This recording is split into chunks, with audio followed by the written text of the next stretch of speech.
নমস্কার বন্ধুরা, আপনারা দেখছেন পারফেক্ট পলিটিক্স, সাদা বাংলায় রাজনীতির কথা। বন্ধুরা, ভারত একটু নড়ে চড়ে বসতেই যেটা দেখা যাচ্ছে যে বাংলাদেশ এবার রীতিমতো লেজ গুটিয়ে ফেলেছে। বাংলাদেশের মন্ত্রীরা মানে উপদেষ্টারা এখন ভারতের সঙ্গে সুসম্পর্ক চাইছে, এবং শুধু সুসম্পর্কই চাওয়া নয়, ইউনূস সরকারের আর্থিক উপদেষ্টা তো এটাও বলে দিলেন যে ইউনূস প্রাণপণে ভারতের সঙ্গে সম্পর্ক উন্নয়নের চেষ্টা করছেন। এবং এই যে এত কথা ভারতের বিরুদ্ধে বিভিন্ন বাঙ্গুরা বলছে, সেগুলো তো আর সবাইকে আটকানো যাবে না, কিন্তু তলে তলে ভারতকে খুশি করার সব চেষ্টাই চলছে। এবং ইউনূসের আর্থিক উপদেষ্টা এটাও বলছেন যে ভারতের সঙ্গে বাংলাদেশ নাকি তিক্ত সম্পর্ক চায় না, আর সেই কারণেই ভারত থেকে আবারও চাল, পেঁয়াজ এসব বাংলাদেশ আমদানি করতে চলেছে। কেননা বাংলাদেশ ভালো মতোই বুঝতে পেরেছে যে ভারত থেকে যে চালটা নিয়ে গেলে কেজিতে 10 টাকা কম পড়ে, সেই চালটাই যদি বার্মা থেকে আনা হয় কিংবা দুবাই থেকে আনা হয়, তাতে 10-15 টাকা কেজিতে বেশি পড়ে। আর মাঝখানে পাকিস্তানের মতো করেই বাংলাদেশিরা একটু বুদ্ধি খাটিয়েছিল যে যদি দুবাই থেকে চাল আনা যায়, মিয়ানমার থেকে চাল আনা যায়, তাহলে ভারতকে একটা শিক্ষা দেওয়া যাবে, ভারতের পেটে একটা লাথি মারা যাবে। কিন্তু বাঙ্গুরা বুঝতে পেরেছে যে ভারত থেকে চাল পেঁয়াজ না নিলে আসলে বাংলাদেশের পেটেই লাথি পড়ছে, বাংলাদেশের যে সাধারণ মানুষ, সেই সাধারণ মানুষের পেটেই কিন্তু লাথি পড়ছে। আর সেইটা বোঝার পর কোথাও যেন ইউনূসের একটু একটু করে নেশা কাটতে শুরু করেছে। আর তারপরেই শুভেন্দু অধিকারী কিংবা হিমন্ত বিশ্ব শর্মার মতো নেতারা যেভাবে বাংলাদেশের বিরুদ্ধে সরাসরি পদক্ষেপ করার কথা ঘোষণা করে দিয়েছেন, বাংলাদেশে ভারতীয় পণ্য বন্ধের হুমকি দিয়ে বসে আছেন, ঠিক সেই সময় যেটা দেখা যাচ্ছে যে বাংলাদেশ রীতিমতো পথে কিন্তু বসে গেছে, এবং পথে বসে তলে তলে এবার ভারতের পা ধরা শুরু করে দিয়েছে যে না না না, আমরা ভারতের সঙ্গে কোনো খারাপ সম্পর্ক চাই না, ভারতের সঙ্গে আমরা কোনো ধরনের বৈরী সম্পর্ক, শত্রুতার সম্পর্ক চাই না। আর এ নিয়ে কথা বলতে গিয়ে বাংলাদেশের ইউনূস সরকারের যিনি আর্থিক উপদেষ্টা, তিনি ঠিক কি বললেন বন্ধুরা দেখুন। একটা আসবে ভারত থেকে, আরেকটা আসবে নন বাসমতি পাকিস্তান থেকে। ভারত আর পাকিস্তান, কারণ পাকিস্তান নন বাসমতি যেটা আতপটা আছে না, নন বাসমতি ভারত।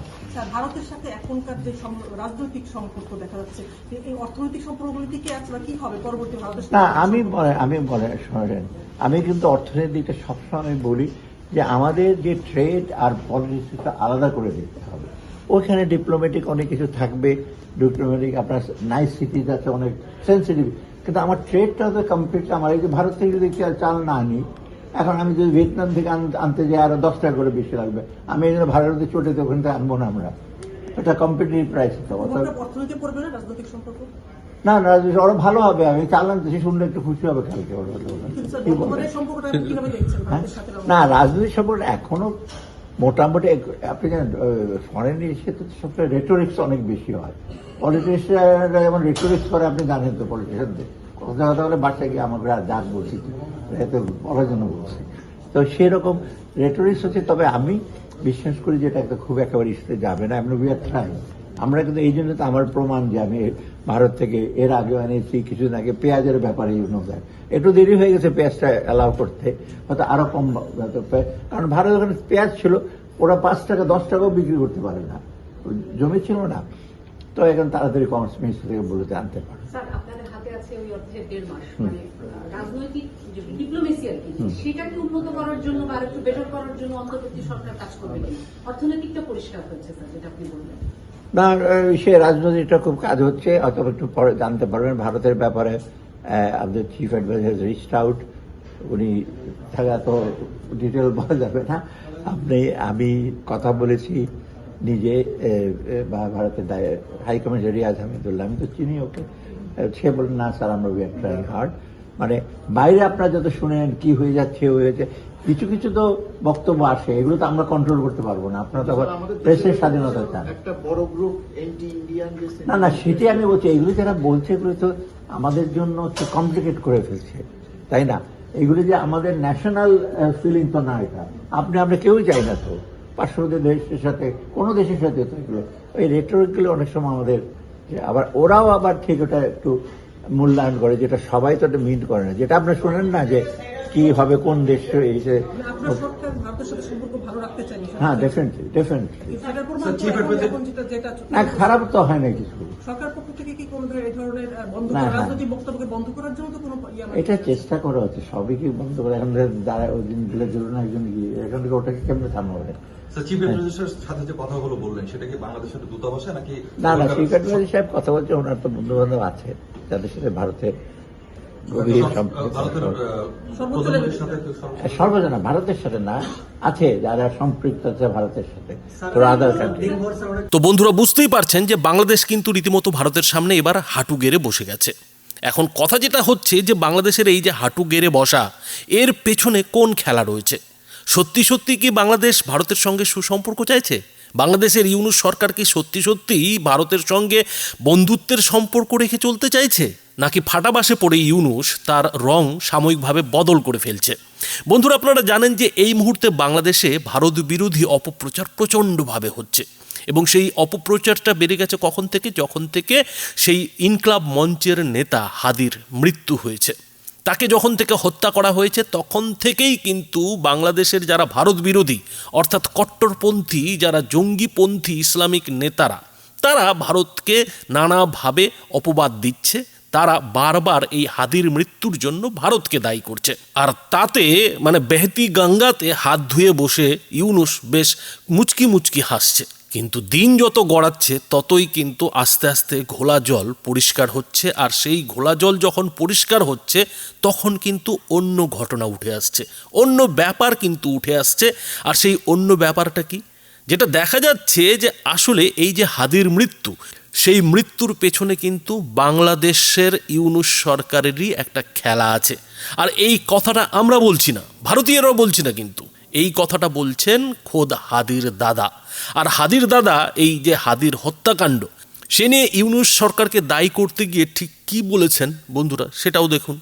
বিপ্লবের আগে যারা ক্ষমতাধর ছিলেন, যারা রাষ্ট্রকে নিজেদের মনে করতেন, তারা কিন্তু আজকে কেউ বাংলাদেশে নাই, তারা পালাতে বাধ্য হয়েছে।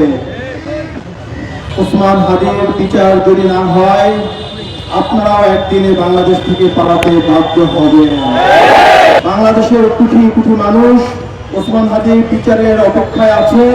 সরকারের কাছে আমি অনুরোধ করব, আপনারা যারা রাষ্ট্র ক্ষমতায় থাকাকালীন অবস্থায় ওসমান হাদিকে হত্যা করা হয়েছে, এই হত্যার দায় আপনারা এড়াতে পারবেন না। আপনাদেরও বিচার হবে, আজ হোক 10 বছর পরে হোক, বিচারের কাঠগড়া আপনাদেরকে দাঁড়াতেই হবে। আপনারা যদি মনে করেন আর 2 মাস পরে রাষ্ট্র ক্ষমতা থেকে চলে যাবেন, বিদেশে চলে যাবেন, মনে রাখবেন এই দেশের জনতা আপনাদেরকে কাঠগড়ায় দাঁড় করাবে। তাই সরকারকে অনুরোধ করব, দ্রুত খুনিদেরকে আমাদের সামনে উপস্থাপন করুন, নির্বাচনের পরিবেশকে যাতে বিঘ্ন না হয়, খুনির বিচার করুন। আপনারা ওসমান হাদিকে হত্যা করিয়েছেন, আবার আপনারা এটাকে ইস্যু করে নির্বাচন বানচাল করার চেষ্টা করতেছেন, তা আমরা কখনোই হতে দিব না। তো বন্ধুরা বুঝতেই পারছেন যে হাদির যে ইনকলাব মঞ্চ কিংবা হাদির যারা সমর্থক, তারা কোথাও যেন এখন ধীরে ধীরে বুঝতে পারছে যে এই খেলার পেছনে আসলে ইউনূসেরই একটা চাল রয়েছে। ইউনূসই কিন্তু খেলাটা খেলছে। ইউনূসকে সমর্থন করা যে জুলাই বিপ্লবীদের দল এনসিপি, সেই এনসিপির নেতারা যেভাবে মাঝখান থেকে ভারতকে বদনাম করার জন্য এই হাদির মৃত্যুকে ব্যবহার করেছে, এখন কিন্তু ইনকলাব মঞ্চের যারা নেতা তাদের সেটা মাথায় ঢুকছে। কেননা এই হাদি কিন্তু মৃত্যুর আগে ইউনূস সরকারের বিরুদ্ধে কথা বলতে শুরু করেছিল। সে কিন্তু বেশ বুঝতে পেরেছিল যে ইউনূসের সরকার নির্বাচন পিছিয়ে দিতে চাইছে, আর সেই নির্বাচন পিছাতে হলে বাংলাদেশকে অস্থির করে তুলতে হবে। আর হাদিকে অজ্ঞাত দুষ্কৃতীদের দিয়ে মারাতে পারলেই সেই কাজটা হয়ে যাবে, আর সেটাই কিন্তু বাংলাদেশে হয়েছে। কেননা হাদির মৃত্যুর প্রায় 1 সপ্তাহ কেটে যাওয়ার পরেও বাংলাদেশের ইউনূস সরকার যতই হাদির মৃত্যু নিয়ে মরাকান্না কাঁদুক না কেন, আজ পর্যন্ত একজন দুষ্কৃতীকেও গ্রেফতার করাতে পারেনি। এমনকি যে ভারতের দিকে আঙুল তোলা হচ্ছে, সেই ভারতকেও কিন্তু ইউনূসের সরকার হাদির হত্যাকারীদের নিয়ে কোনো তথ্য প্রমাণ দিতে পারেনি। ফলে ইনকলাব মঞ্চের নেতারা কিন্তু এখন আসল খেলাটা বুঝতে পারছে। অন্যদিকে ইউনূস যে খেলাটা খেলতে শুরু করেছিল, যে ভারতকে বদনাম করে দিয়ে, ভারতের উপর বদনাম চাপিয়ে দিয়ে নির্বাচন পিছিয়ে দেবে, সেই খেলার যখন পাল্টা খেলা ভারতও খেলতে শুরু করলো, তখন কিন্তু ইউনূসও ফাটাবাসে পড়ে গেল। এমনিতেই ভারতের বিরুদ্ধে বাংলাদেশে যে ষড়যন্ত্র চলছে, সেই ষড়যন্ত্রের বিরুদ্ধে ভারত তো তার সীমান্তে চারিদিকে সেনা মোতায়েন করেইছে, ভয়ঙ্কর সব বাহিনী মোতায়েন করে দিয়েইছে। তার পাশাপাশি বাংলাদেশের বাঙ্গু জামাতিদের ঠান্ডা করতে ভারত যেসব একের পর এক পদক্ষেপ করছে, তাতে বাংলাদেশের ইউনূস সরকারের কিন্তু মাথার চুল খাড়া হয়ে গেছে। আর বাকি কাজটুকু করে দিয়েছে রাশিয়া। ভারতের বন্ধু রাশিয়ার তরফ থেকে কিন্তু বাংলাদেশকে 1971 সালের কথা মনে করিয়ে দিয়ে এটা বলে দেওয়া হয়েছে যে অবিলম্বে ভারতের সঙ্গে যাতে বাংলাদেশের ইউনূস সরকার সম্পর্ক ঠিক করে, তা না হলে কিন্তু বাংলাদেশের দুরবস্থা হবে।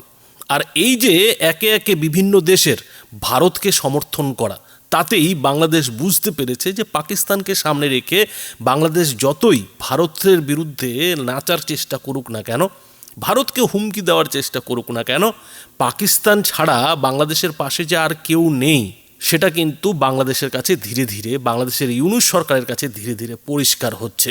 আর পাকিস্তান, যে পাকিস্তান সিঁদুর অপারেশনে মার খেয়ে নিজেই এখন নিজের ঘা সামলাচ্ছে, নিজের পেছনে নিজেই মলম লাগাচ্ছে, সেই পাকিস্তান বাংলাদেশকে কতটা সাহায্য করবে সেটা বাংলাদেশও ভালো মতো জানে। ফলে সব দিক বিবেচনা করে বাংলাদেশের ইউনূস সরকার সুর নরম করে ফেলতে কিন্তু বাধ্য হয়েছে। বাংলাদেশের ইউনূস সরকার বুঝতে পেরেছে যে 1-2 মাস যে সময়টুকুই তারা বাংলাদেশের ক্ষমতায় রয়েছে, সেই সময়টুকুই যদি বেশি বেগরবায় করা হয়, ভারতকে যদি বেশি তাতানো হয়, তাহলে কিন্তু তার ফল, তার পরিণাম ভয়ঙ্কর হবে।